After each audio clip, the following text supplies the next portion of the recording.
رغم الأجواء الاحتفالية التي رافقت المباراة الافتتاحي للمنتخب الوطني المغربي، عاد الجدل بقوة إلى الواجهة بعد تداول مشاهد لمدرجات لم تملأ عن آخرها، وهو ما فجر موجة استياء واسعة وسط الجماهير، وأعاد طرح سؤال المضاربة في تذاكر مباريات أسود الأطلس، باعتبارها أحد أبرز أسباب هذا المشهد غير المألوف في لقاء يقام على أرض البلد المضيف. وأكدت المعطيات الرسمية أن عدد الحاضرين في المباراة بلغ 60,180 متفرجا، في وقت تتسع فيه جنبات ملعب الأمير مولاي عبد الله لنحو 96,000 مشجع، ما يعني غياب ما يقارب 9,000 متفرج، رغم الإعلان عن نفاذ جميع التذاكر قبل أيام من موعد المواجهة، وهو التناقض الذي فتح الباب أمام اتهامات مباشرة لشناقة التذاكر الذين اتهموا باحتكار أعداد كبيرة من التذاكر وإعادة بيعها بأسعار خيالية، حارمين بذلك فئة واسعة من الجماهير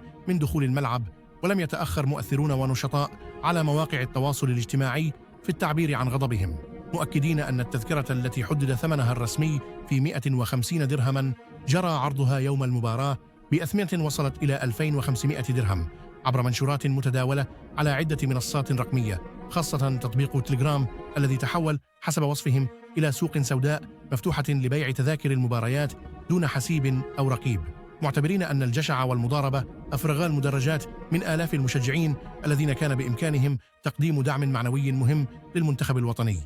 ويرى متتبعون أن تأثير هذه الظاهرة لا يتوقف عند الجانب التنظيمي فقط، بل يمتد إلى البعد الرياضي والنفسي، حيث يفقد المنتخب الوطني جزءاً من سنده الجماهيري في مباريات مفصلية، في وقت يفترض أن تتحول الملاعب إلى فضاءات ممتلئة عن آخرها تعكس شغف المغاربة بكرة القدم وتعلقهم بقميص المنتخب. أمام هذا الوضع تعالت الأصوات المطالبة بتدخل عاجل وحازم من الجهات المختصة من أجل الضرب بيد من حديد على شبكات المضاربة في التذاكر، سواء في الفضاء الواقعي أو الرقمي،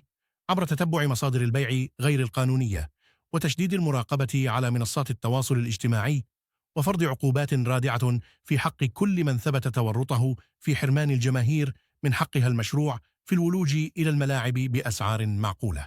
كما دعا عدد من المتابعين إلى مراجعة آليات بيع التذاكر واعتماد أنظمة رقمية أكثر صرامة تحد من إمكانية الاحتكار وإعادة البيع، بما يضمن تكافؤ الفرص بين المشجعين ويحافظ على صورة التظاهرات الرياضية الوطنية التي يراهن عليها المغرب لتأكيد قدرته التنظيمية وجعل الملاعب فضاء حقيقيا للفرجة والدعم الجماهيري، لا ساحة للمضاربة والاستغلال.